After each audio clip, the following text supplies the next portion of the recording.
Welcome to our channel. ఈరోజు మనతో పాటు ఉన్నారండి సీనియర్ హోమియోపీషియన్ డాక్టర్ రామకృష్ణ గారు. సో సార్తో ఈరోజు మనం ఎందుకున్నామంటే, ఎంతో మంది నిద్రలేని సమస్యతో బాధపడేవాళ్ళు. మాకు నిద్ర రావట్లేదు అని చెప్పేసి డాక్టర్ దగ్గరికి వెళ్తే స్లీపింగ్ పిల్స్ ఇస్తూ ఉంటారు.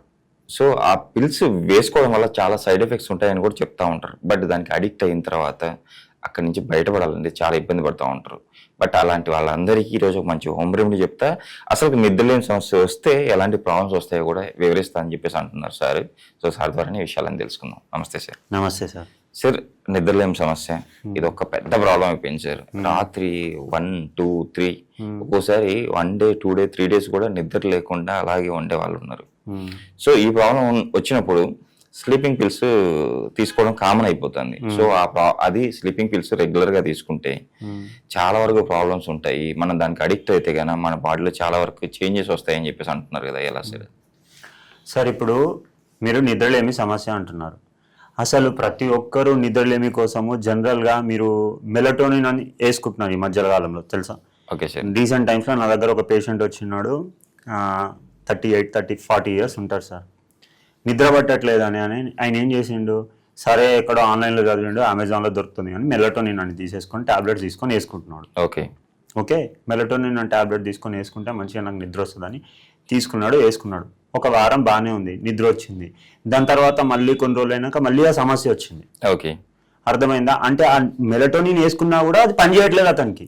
సో అసలు ప్రాబ్లం ఏంది, ఎందుకు వస్తుంది, ఈ మెలటోనిన్ వేసుకుంటే అందరికీ పనిచేస్తుందా, కరెక్టేనా సార్? నిజంగా చెప్పాలంటే మెలటోనిన్ వేసుకుంటే యాక్చువల్ డాక్టర్ చెప్తా ఉంటారు సార్, అది వేసుకుంటే నిద్ర వస్తుంది, అంటే హ్యాపీ హార్మోన్స్ రిలీజ్ అవుతాయి, హ్యాపీ నిద్ర వస్తుంది అంటారు కదా. సార్, ఇప్పుడు నేను అనేది ఒకటే సార్. సో నిద్రలేమి అనేది మనకి ఎందుకు వస్తుంది, ఓకే, దేని వల్ల వస్తుంది?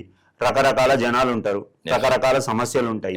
సో ఒక్కొక్కరికి ఒక్కొక్క సమస్య ఉన్నప్పుడు అందరికి ఒకటే మెడిసిన్ ఎట్లా పనిచేస్తుంది? Correct sir. అంటే ప్రాబ్లం లేని మనిషి అయితే ఉండడు ప్రపంచంలో. 100% ప్రాబ్లం లేని మనిషి ఉండదు, స్ట్రెస్ లేని మనిషి ఉండడు. సో నేను అంటే మీకు ఎందువల్ల వస్తుంది, దాని తర్వాత మీకు మంచి హోమ్ రెమెడీస్, ఎలాంటి సమస్య ఉన్న వారికి ఎలాంటి హోమ్ రెమెడీ తీసుకుంటే నిద్రలేమి అనేది మనము కంట్రోల్ చేయొచ్చు అని చెప్తా. అందరికి ఒకటే లాంటి హోమ్ రెమెడీ ఉండదు, అందరికి ఒకటే లాంటి సమస్య ఉండదు.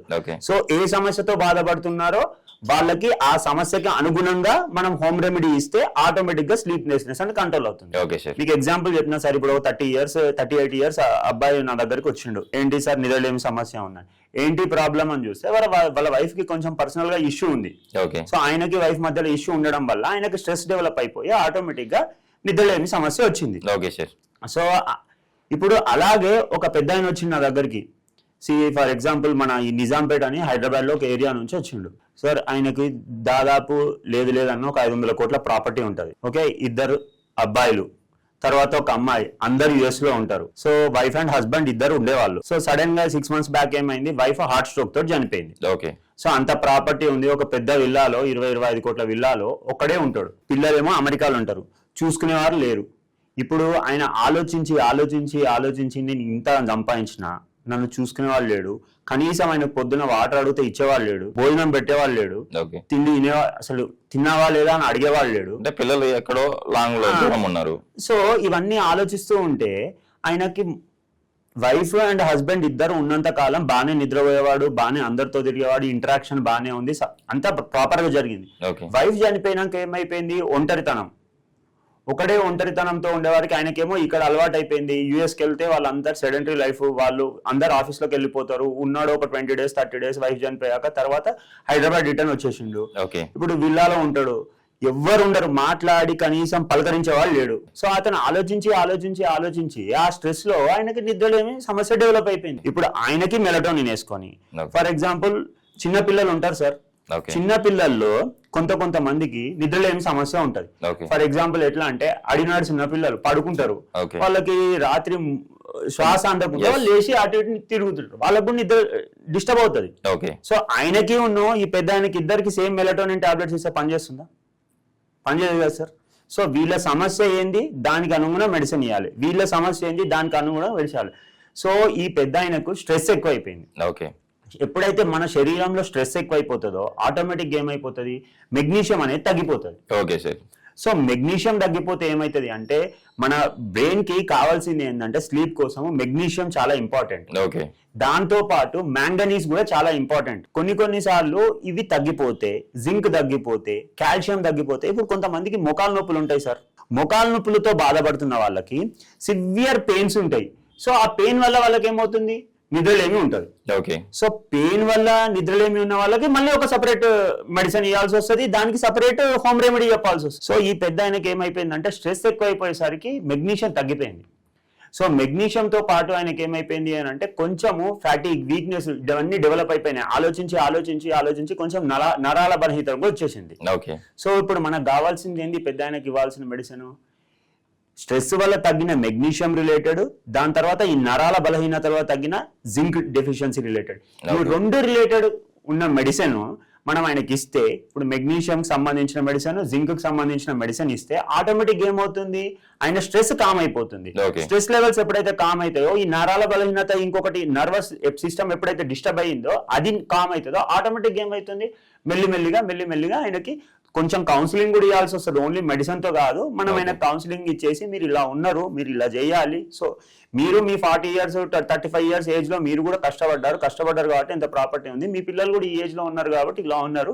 సో మీరు మెంటల్ గా ప్రిపేర్ అయిపోండి ఇప్పుడు అని మనం మెల్లగా కౌన్సిలింగ్ ఇచ్చినాక వాళ్ళు ఏమైపోయింది అంటే కొంచెం కౌన్సిలింగ్ వల్ల ఆయన రెగ్యులర్ గా రావడం మొదలు పెట్టాడు. మెడిసిన్ ఇచ్చినాము, ఆటోమేటిక్ ఏమైపోయింది అని అంటే ఆయన కొంచెం స్లీప్ అనేది నార్మల్ అయింది. ఓకే.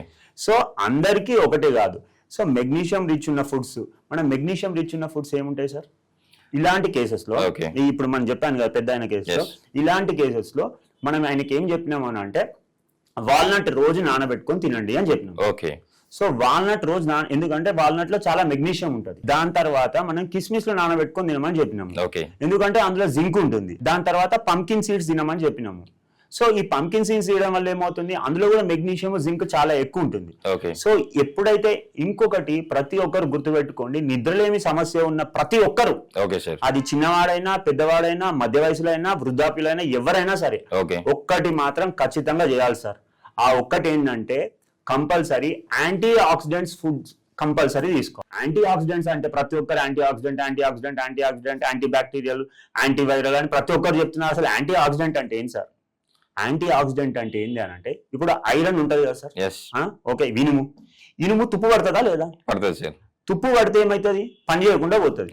సో మన శరీరంలో చాలా సెల్స్ ఉంటాయి కాబట్టి అది తుప్పు పట్టకుండా ఉండడానికి నివారించేదే ఈ యాంటీ ఆక్సిడెంట్స్.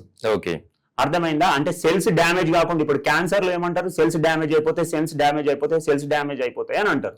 ఎప్పుడైతే సెల్స్ డ్యామేజ్ అయితే ఆటోమేటిక్ ఏమవుతుంది, మనకి ఫ్రీ రాడికల్స్ అనేది తగ్గిపోయి ఆటోమేటిక్ గా హెల్త్ డిటీరియేట్ అవుతూ ఉంటది. ఇలాంటి నిద్రలేమి సమస్యకు యాంటీ ఆక్సిడెంట్ ఫుడ్స్ చాలా ఇంపార్టెంట్. సో దానిమ్మ పండులో ఎక్కువ యాంటీ ఆక్సిడెంట్స్ ఉంటాయి. అంటే మన శరీరాన్ని తుప్పు పట్టకుండా మనల్ని నివారించేది ఏది అని అంటే దానిమ్మ పండు. దానిమ్మ పండులో హైయెస్ట్ యాంటీ ఆక్సిడెంట్స్ ఉంటాయి. తులసిలో కూడా యాంటీ ఆక్సిడెంట్స్ చాలా ఎక్కువ ఉంటాయి. ఇంకొకటి పిప్పర్మెంట్ అంటే ఇదేమంటారు సార్, పుదీనా అంటారు చూడండి, పుదీనాలో కూడా చాలా యాంటీ ఆక్సిడెంట్స్ ఉంటాయి. సో ఈ యాంటీ ఆక్సిడెంట్ ఫుడ్స్ ఎప్పుడైతే తీసుకుంటామో మన సెల్స్ ఎప్పుడైనా యాక్టివ్ ఉంటాయి. మన సెల్స్ ఎప్పుడైతే యాక్టివ్ ఉంటాయో మన శరీరంలో బ్లడ్ సప్లై అనేది చాలా మంచిగా ఉంటది. ఎప్పుడైతే బ్లడ్ సప్లై బాగుంటుందో బ్రెయిన్ కి గానీ, అప్పుడు ఆటోమేటిక్ గా నిద్ర అనేది మంచిగా వస్తుంది. సో ఇలాంటి పెద్ద మనుషుల కేసులో ఎవరికైతే స్ట్రెస్ ఉంటుందో, అందులో మెగ్నీషియం డెఫిషియన్సీ ఉన్న వాళ్ళకి ఇలాంటి ఫుడ్స్ తీసుకుంటూ ప్రతి ఒక్కరు దానిమ్మ పండు తింటే మనము ఇది నిద్రలేమి సమస్యని నివారించవచ్చు. ఒకవేళ ఈ ప్రాబ్లం ఎక్కువైతే ఎలాంటి సమస్యలు మనం ఎదుర్కొనే అవకాశం ఉందంటారు సార్? నిద్రలేమి సమస్య ఎక్కువైతే ఆటోమేటిక్ ఏమైపోతుంది సార్, మన శరీరంలో ప్రతి ఒక్క ఆర్గన్ ప్రతి ఒక్కటి ఎఫెక్ట్ అవుతుంది. హార్ట్ ఎఫెక్ట్ అవుతుంది, లివర్ ఎఫెక్ట్ అవుతుంది, కిడ్నీ ఎఫెక్ట్ అవుతుంది, ప్రతి ఒక్కటి ఎఫెక్ట్ అవుతుంది. సర్కాడియన్ నిద్రం అంటారు సార్. ఏంటి అని అంటే సూర్యాస్తమం, ఇంకొకటి సూర్యోదయం. దీని ప్రకారమే మన బాడీ పనిచేస్తుంది. సో మనం ఆటోమేటిక్ గా సూర్యాస్తం అయ్యాక మనం ఒక 9 o'clock 10 o'clock 11 o'clock లోపల పడుకోవాలి. ఎప్పుడైతే ఇది డిస్టర్బ్ అవుతుందో ఆటోమేటిక్ ఏమైతుంది, మనకి మెయిన్ గా గట్ ఎఫెక్ట్ అవుతుంది. గట్ ఎఫెక్ట్ అయితే ఏమవుతుంది, ఇండైజెషన్ డెవలప్ అవుతుంది. ఇండైజెషన్ డెవలప్ అయితే ఏమవుతుంది, కాన్స్టిపేషన్ ఎఫెక్ట్ అవుతుంది. కాన్స్టిపేషన్ అయితే ఏమవుతుంది, మనము బాడీలో నుంచి ఏదైతే ఎక్స్క్రీషన్ అంటే చెత్త చెదారము మూత్రం ద్వారా గానీ మోషన్ ద్వారా గానీ పోవాల్సింది పోదు. పోకపోయేసరికి ఏమవుతుంది, బాడీలో అక్యుములేట్ అయిపోతుంది. సో మళ్ళీ అదేమవుతుంది, బ్లడ్ స్ట్రీమ్ లో పాస్ అయిపోతుంది.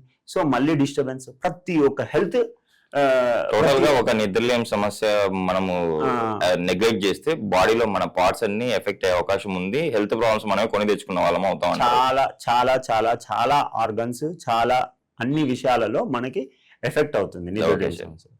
ఇంకొకటి సార్, ఇప్పుడు ఫర్ ఎగ్జాంపుల్ సార్, అదే సార్ ఆ పెద్ద ఆయనకు స్ట్రెస్ ఉంది, ఆయనకంటే నిద్రలేమి సమస్య వచ్చింది, నాకే స్ట్రెస్ లేదు, నాకెందుకు నిద్రలేమి సమస్య సార్ అని ఇంకొక అతను వచ్చాడు. నాకు స్ట్రెస్ లేదు, ఏం లేదు సార్. సరే స్ట్రెస్ లేదు, బాగుంది, నీకు ఏం ప్రాబ్లం ఉంది అంటే, సార్ నాకు బాడీ పెయిన్స్ ఉన్నాయి సార్, జాయింట్ పెయిన్స్ చాలా ఉన్నాయి అని అన్నాడు. Okay, joint pains, muscle pains, joint pains చాలా ఎక్కువ ఉన్నాయి అని అంటారు. ఎందుకు జాయింట్ పెయిన్స్ ఉన్నాయి అని అడుగుతాను. లేదు సార్, నాకు కొంచెం డైలీ నేను ఎక్కువ సైక్లింగ్ చేస్తాను, ఎక్కువ ట్రావెలింగ్ చేస్తాను, నేను కార్ డ్రైవింగ్ చేస్తాను సార్, నేను క్యాబ్ డ్రైవర్ని 1000 కిలోమీటర్స్ నడుపుతాను, అవుట్ స్టేషన్స్ కూడా వెళ్తాను, హైదరాబాద్లో ట్రావెల్ చేశాను, క్యాబ్ నడుపుతాను, సో ఇలాంటి ప్రాబ్లం ఉంటుంది, దానివల్ల నాకు మోకాలు నొప్పులు వచ్చేసినాయి సార్ అన్నాను. సో ఎప్పుడైతే ఈ మోకాలు నొప్పులు వచ్చినాయో సార్, మోకాలు నొప్పులు అని అంటే జాయింట్స్ లో పెయిన్ ఉంటుంది, ఈ కార్టిలేజ్ అని ఉంటుంది రెండింటి మధ్యలో. ఎప్పుడైతే ఆ కార్టిలేజ్ అరిగిపోతుందో ఆటోమేటిక్ గా 2 జాయింట్స్ రాసుకొని పోతాయి. ఎప్పుడైతే 2 జాయింట్స్ రాసుకుపోతాయో ఆటోమేటిక్ గా పెయిన్ వస్తుంది. సో ఈ పెయిన్ ఉన్నప్పుడు ఈ పెయిన్ తో పడుకోవాలి అని అంటే ఏమవుతుంది సార్, నిద్ర వస్తుందా? సో బాడీ పెయిన్స్ ఉంటాయి. ఇప్పుడు మీరు జనరల్ పెయిన్ కిల్లర్ వేసుకుంటారు కదా సార్, దానికి సార్ పెయిన్ కిల్లర్ ఎన్ని రోజులు వేసుకుంటారు సార్? పెయిన్ కిల్లర్ వేసుకుంటే ఏం దుష్పరిణామాలు లేవా? ఉన్నాయి. Kidney stones, sorry kidney problems వస్తాయంటారు, అవునా కాదా? ఎక్కువ పెయిన్ కిల్లర్ వాడితే ఈ కాళ్ళు కూడా వాపులు వస్తాయి, ఇవి వాపులు వస్తాయి.